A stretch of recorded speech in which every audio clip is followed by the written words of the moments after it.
They wronged you, and you did nothing. You didn't scream, you didn't confront them, you didn't even send the text you typed and deleted 3 times. And somewhere, right now, they think they won. They are wrong. And by the end of this video, you will understand why Machiavelli considered silence, not confrontation, the deadliest weapon a man can wield. In 1502, a mercenary captain named Vitello Vitelli betrayed Cesare Borgia. He conspired against him, plotted his downfall, tried to strip him of everything he had built. Cesare Borgia said nothing. No threats, no public accusations, no warning. He smiled, he negotiated, he even invited Vitello Vitelli and his co-conspirators to a peace meeting in the town of Senigallia.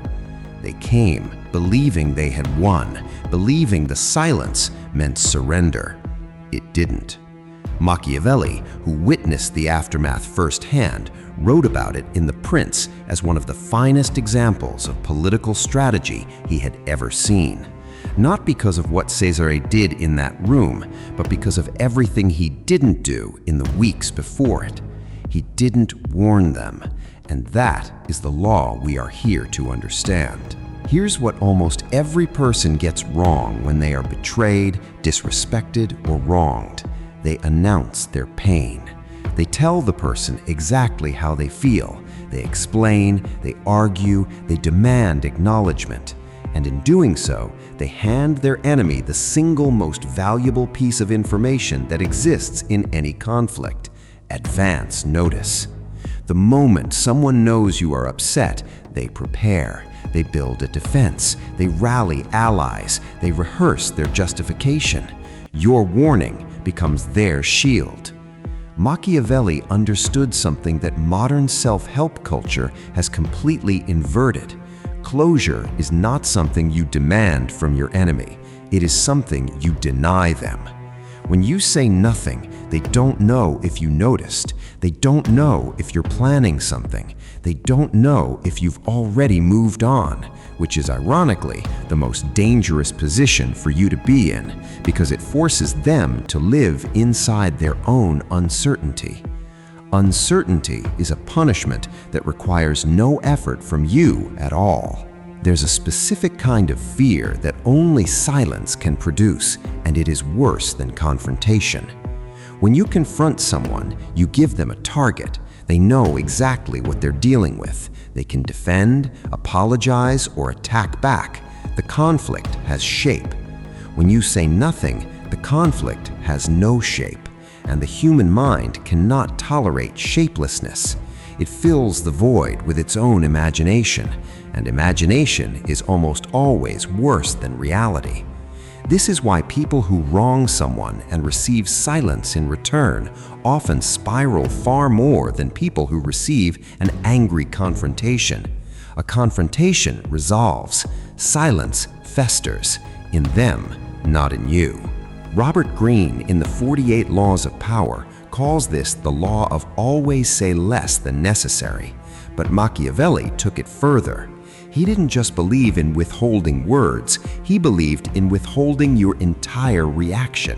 No visible anger, no visible hurt, nothing for them to read, calibrate, or exploit. Let's be honest about something most people won't admit. The reason you want to confront the person who wronged you isn't justice, it's validation. You want them to say you're right. You want them to feel the weight of what they did. You want, on some level, for them to suffer visibly in front of you so you can witness it. Machiavelli would tell you this desire is your weakness, not your strength. Because the moment you need their acknowledgement, you have made your peace of mind dependent on their behavior. You have handed them power over you a second time. First, they wronged you. Now you are waiting, hoping for them to validate that wrong. The prince who is truly in control does not need his enemy to admit defeat. He simply ensures the enemy is no longer in a position to cause harm and moves on so completely that the enemy's admission becomes irrelevant. This is not about doing nothing forever. It is not passive. It is not weakness dressed up as peace. Silent retribution has 3 stages. Stage 1, withdrawal of access.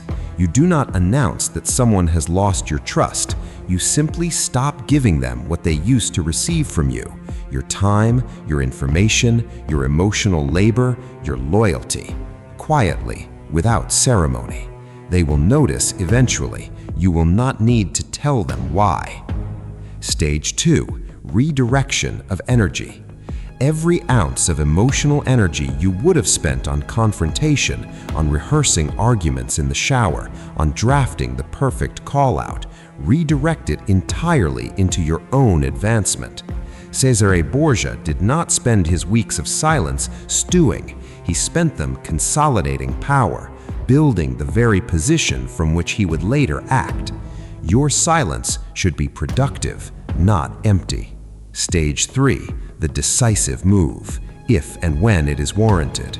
Sometimes silence is the entire punishment. The person loses access to you and lives with that loss. But sometimes, like Senigallia, silence is simply the preparation phase before a final decisive action, one delivered without warning at the moment of maximum advantage, when the other person has already lowered their guard because your silence convinced them it was safe to do. Notice what both paths have in common. Neither one requires you to perform your pain for their benefit. Consider Abraham Lincoln, a man who received relentless public insults from rivals throughout his career, from Edwin Stanton, who once called him a low, cunning clown, to countless newspapers that mocked his appearance and intelligence. Lincoln rarely responded publicly.